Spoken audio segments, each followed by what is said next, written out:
Eu vou ler do 1 ao 3. Isaías 6, do 1 ao 3. O profeta Isaías é o profeta chamado messiânico, porque ele narrou toda a trajetória do Messias, desde o seu nascimento até a sua morte e ressurreição.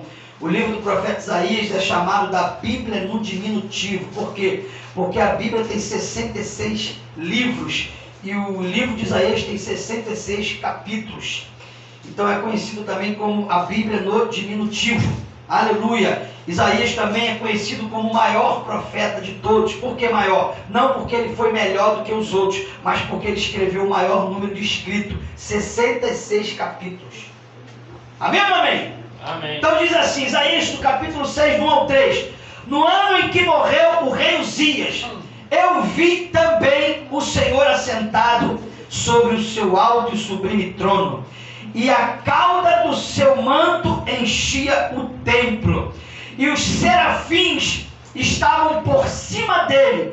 Cada um tinha 6 asas, com 2 cobriam seus rostos, com 2 cobriam seus pés, e com 2 eles voavam, e clamavam uns para os outros, dizendo: Santo, Santo, Santo é o Senhor dos exércitos, toda a terra está cheia da sua glória. Vamos repetir todos junto comigo, versículo 3. E clamavam uns aos outros, dizendo: Santo, Santo, Santo é o Senhor dos exércitos, toda a terra está cheia da sua glória. Mais uma vez: Santo, Santo, Santo é o Senhor dos exércitos, toda a terra está cheia da sua glória. Olha comigo, Pai, muito obrigado pela tua palavra, Senhor. Aleluia, tua palavra é verdade. Santifica-nos na tua verdade e nos liberta nessa noite. Pai, nos faz crescer ainda mais na graça e no conhecimento do Senhor e Salvador Jesus Cristo. Multiplica a nossa sabedoria e o nosso conhecimento das tuas escrituras, Pai querido. Abre os nossos olhos espirituais, amplia a nossa visão, Pai, e que o temor do Senhor, aleluia, seja o precedente de toda essa sabedoria em nossas vidas, para que possamos fazer a tua vontade em todo o tempo. Muito obrigado, Senhor. Fala com o teu povo, Pai. Não deixa que o teu povo saia daqui da mesma forma que entrou. Repreende toda a força do mal, todo espírito, Senhor, é maligno, que não provém de ti. Tudo aquilo que não provém de ti seja queimado nessa hora pelo poder da tua palavra, Senhor. Aleluia, ó Deus, e que as tuas bênçãos nos alcance em nome de Jesus. A igreja diga amém. Amém. Obrigado, Jesus. Obrigado. Aleluia. Querido, por que nós precisamos aprender a ser um verdadeiro adorador? É simples. Porque a Bíblia nos recomenda isso. Vamos ler João. Não tira daqui não, deixa marcado aí, mas vamos lá. No Evangelho de João, capítulo 4. Aleluia. Evangelho de João, capítulo de número 4. Vamos ver, aleluia, a revelação que o Senhor Jesus nos passa. João 4, vou ler o 23 e o 24. Diz assim, ó. João 4, do 23 ao 24. Mas a hora vem, e a hora é agora, que os verdadeiros adoradores adorarão o Pai em espírito e em verdade. Porque o Pai procura. Repita comigo. Porque o Pai procura os tais que assim o adorem. Versículo 24. Porque Deus é espírito, e importa que aqueles que o adorem em espírito e em verdade. Oh glória. Aleluia. Por que, pastor, eu preciso aprender a ser um verdadeiro adorador? Porque o Pai procura os verdadeiros adoradores. Oh glória. Aleluia. A Bíblia diz, aleluia, que o Pai está à procura dos verdadeiros adoradores. Por que ele está à procura, irmão Jorge, dos verdadeiros adoradores? Porque, aleluia, a maioria são falsos adoradores. Aleluia. Aleluia. Mas como assim, pastor? A maioria são falsos adoradores. Foi Jesus quem disse. Jesus disse uma certa feita: olha só, esse povo que está aí atrás de mim, que anda atrás de mim, aonde eu vou eles vão. Eles dizem que são meus discípulos, eles dizem que me amam, mas deixa eu dizer uma verdade a respeito deles. Eles me honram mas o coração está longe de mim. Então o Pai, ele procura os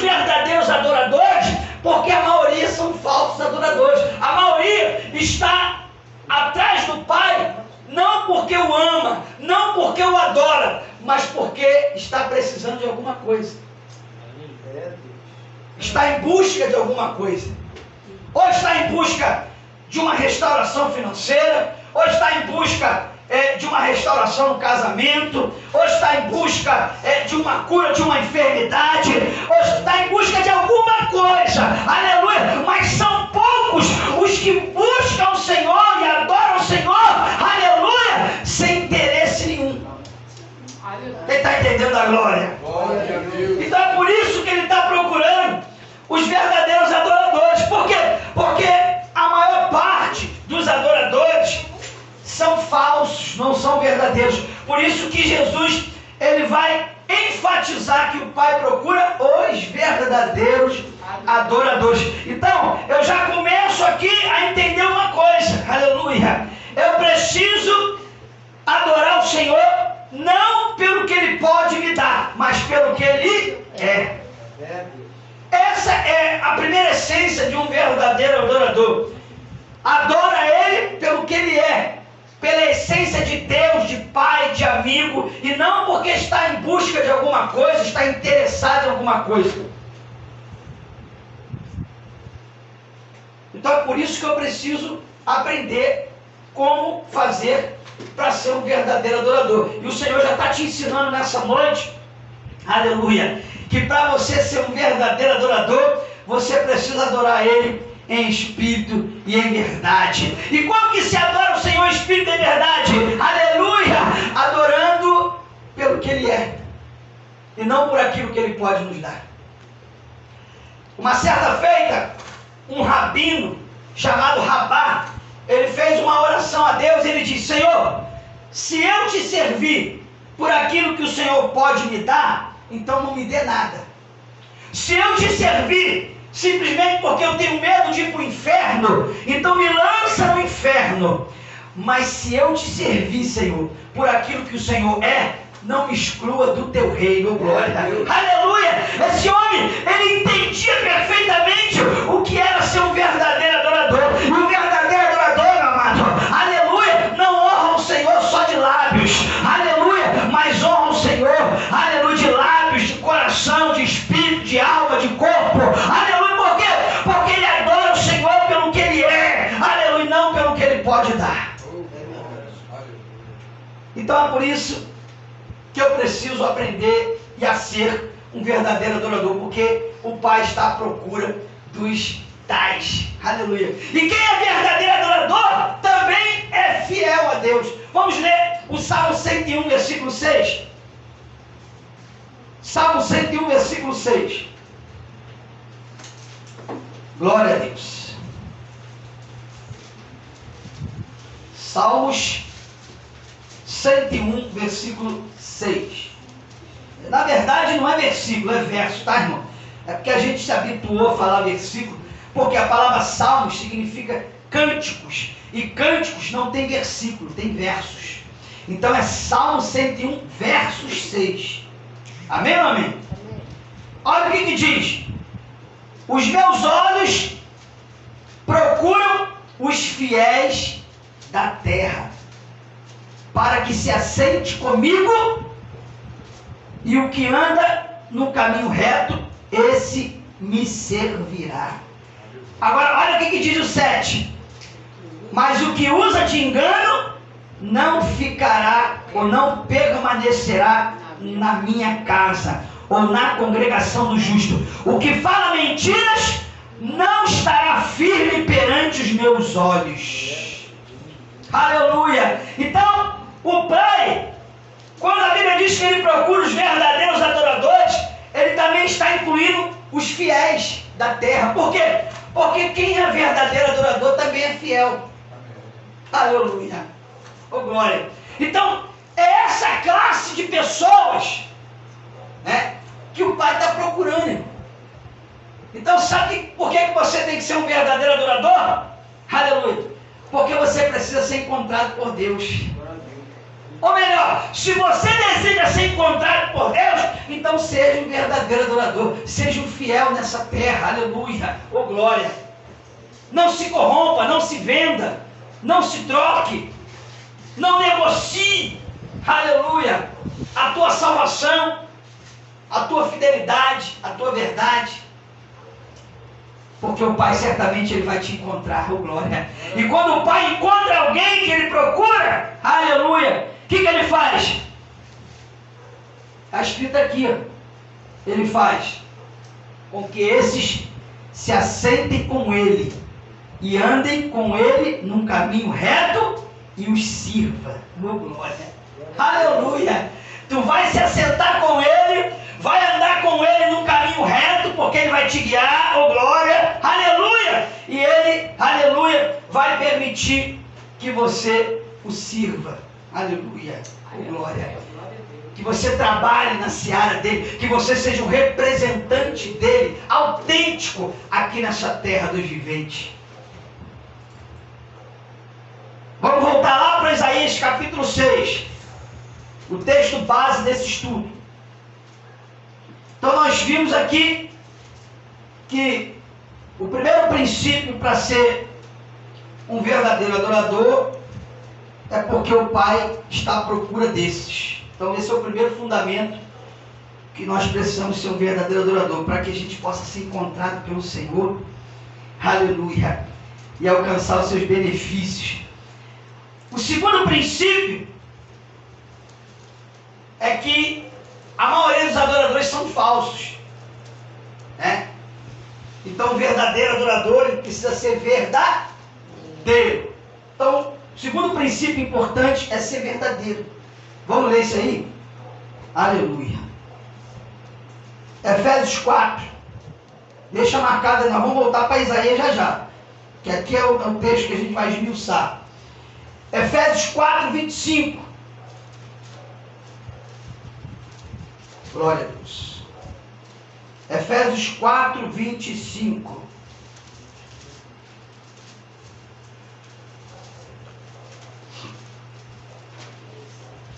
Aqui você vai ficar bom de Bíblia, irmão. Porque tem que aqui passear para lá, para cá. Efésios 4, 25. Amém ou não amém? Amém. Olha o que diz. Efésios 4, 25. Portanto, deixai a mentira de lado e falai a verdade, cada um para com o seu próximo, porque somos membros uns dos outros. Agora pula um pouquinho, está em Efésios, pula um pouquinho, vai passando aí até Colossenses. Colossenses capítulo 3, a partir do versículo 9.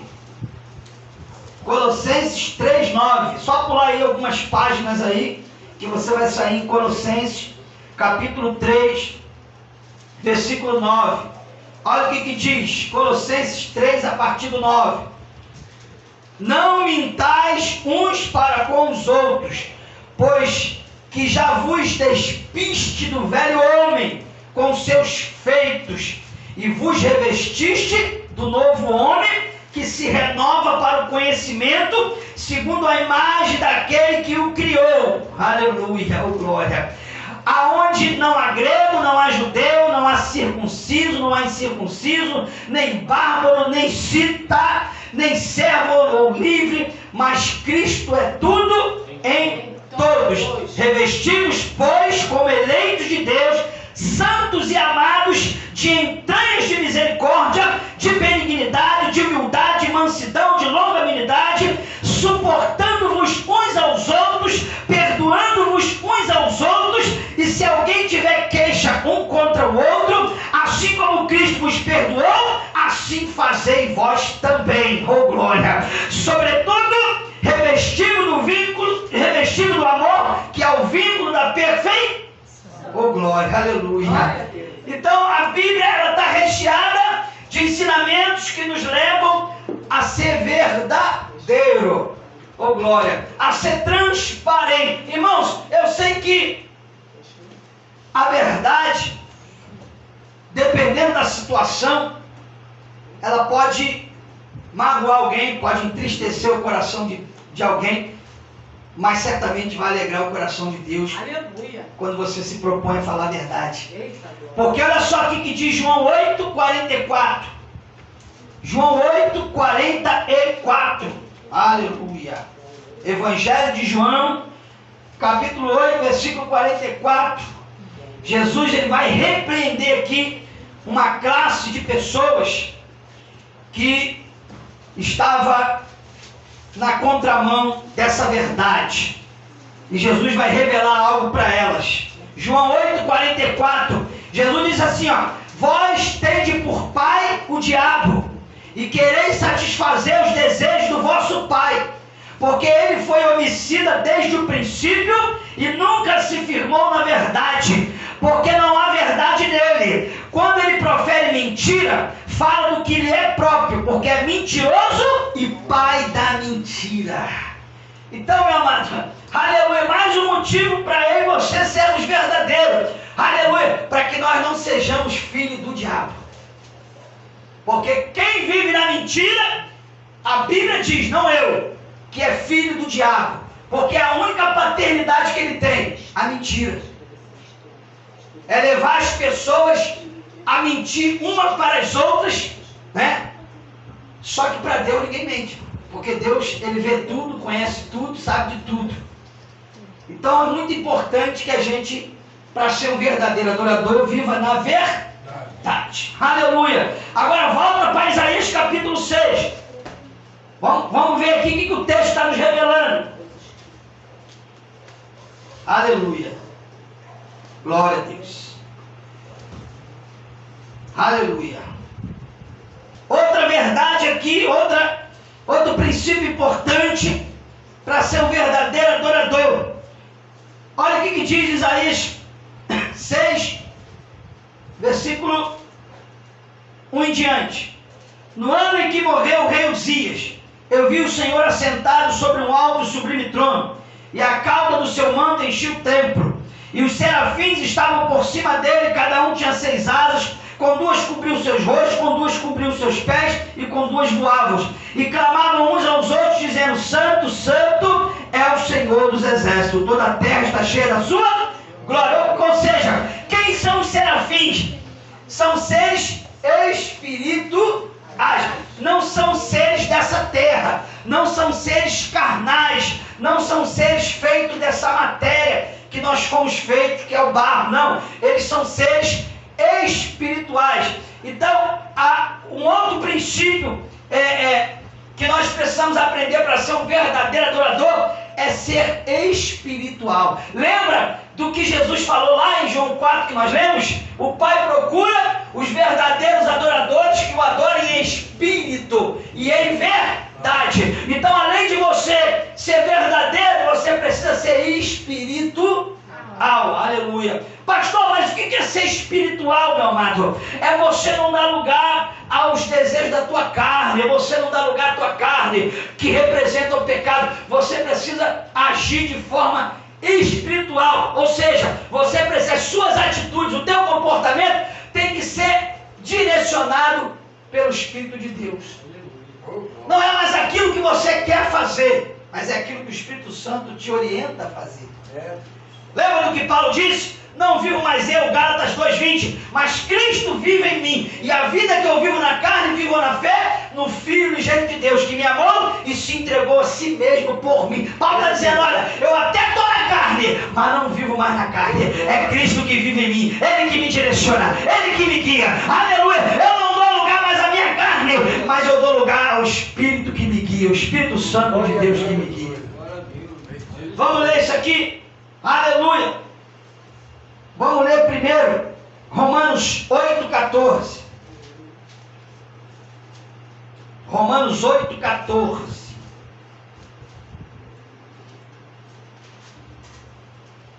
Glória a Deus.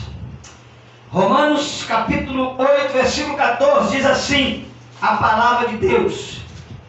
Aleluia. Romanos fica depois de Atos dos Apóstolos. João, Atos, Romanos. Romanos 8,14 diz assim: porque todos os que são guiados pelo Espírito de Deus, esses são filhos de Deus.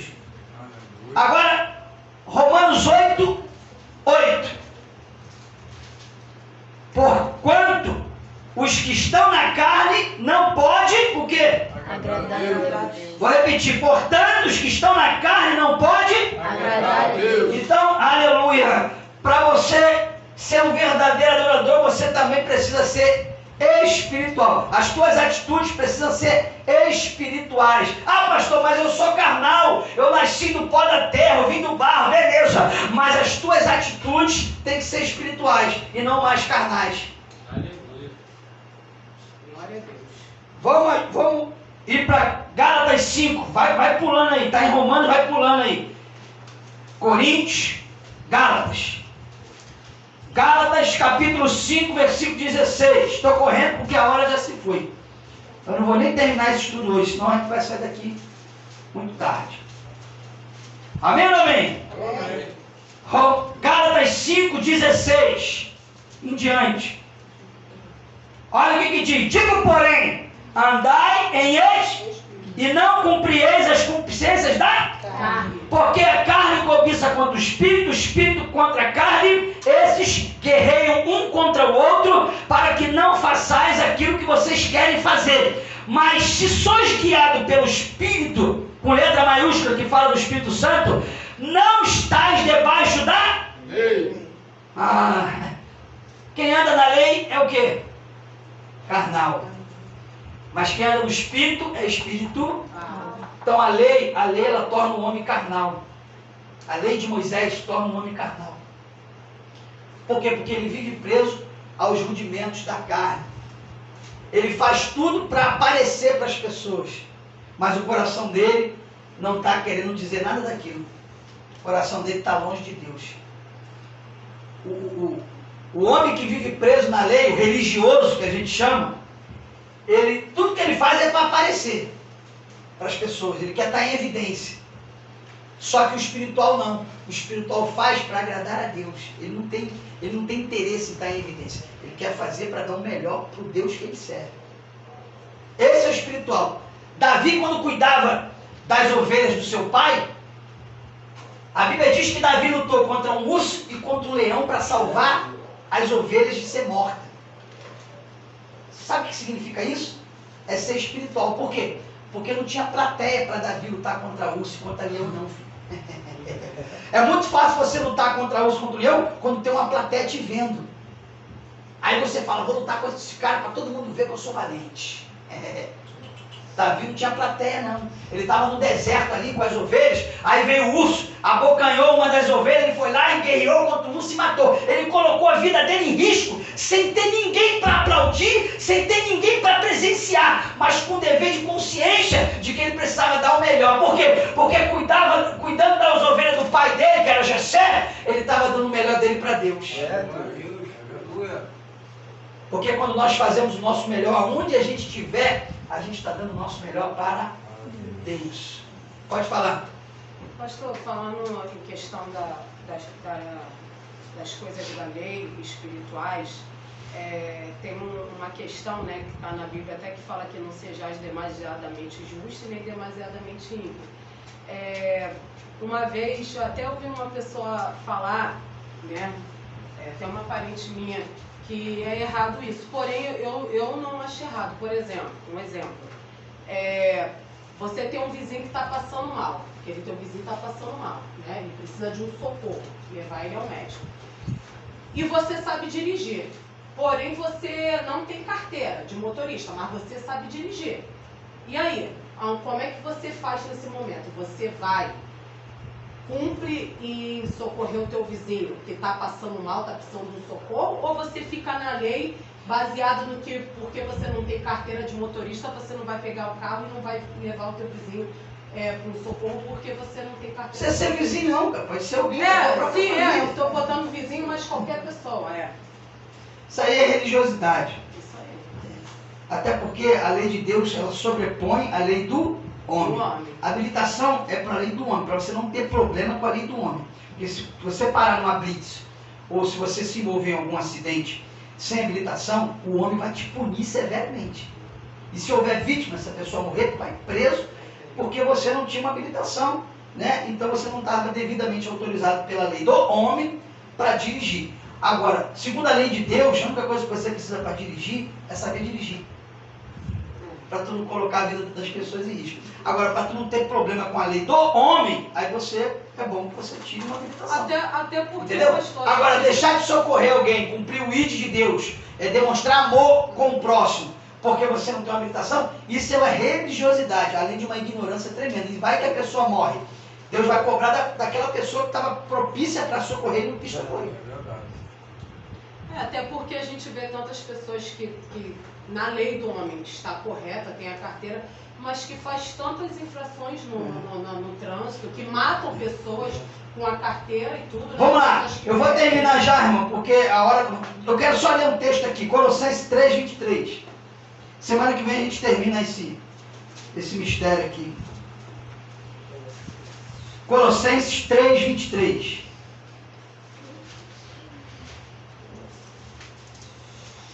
Amém ou não amém? Colossenses 3, 23. Diz assim, ó: em tudo quanto fizeres, fazei-o de todo o coração, como se fosse para o Senhor e não para os homens. Então você não tem que fazer nada para aparecer para ninguém. Você tem que fazer o dever de consciência para com o teu Senhor. Por quê? Porque você precisa dar o teu melhor em tudo aquilo que vier às tuas mãos para fazer. Você tem que fazer da melhor maneira possível para que você possa glorificar o nome do teu Senhor, que te escolheu, que te chamou, que te capacitou, aleluia, né? Para fazer o melhor. E isso é em qualquer área da sua vida, em qualquer departamento, até lavando uma louça dentro de casa. Até lavando uma louça dentro de casa, você tem que lavar a louça como se você estivesse lavando a louça da casa de Deus. Entendeu o mistério? Tem que lavar a louça direito, da melhor forma possível. Imagine que aquela louça não é da tua casa não, é da casa de Deus. E que Ele te convocou para lavar a louça da casa dele. Então você tem que lavar a melhor louça. Aleluia, glória a Deus. Então, tudo que vier às nossas mãos para fazer tem que ser o melhor. Por quê? Porque a gente não faz para o homem, irmão. Nós fazemos para o Senhor. Então, eu vou parando por aqui. Semana que vem a gente vai entrar em umas revelações aqui importantes desse texto de Isaías 6, que está dentro desse contexto, né? Então quero convidar os irmãos a ficar de pé em nome de Jesus. Fica de pé.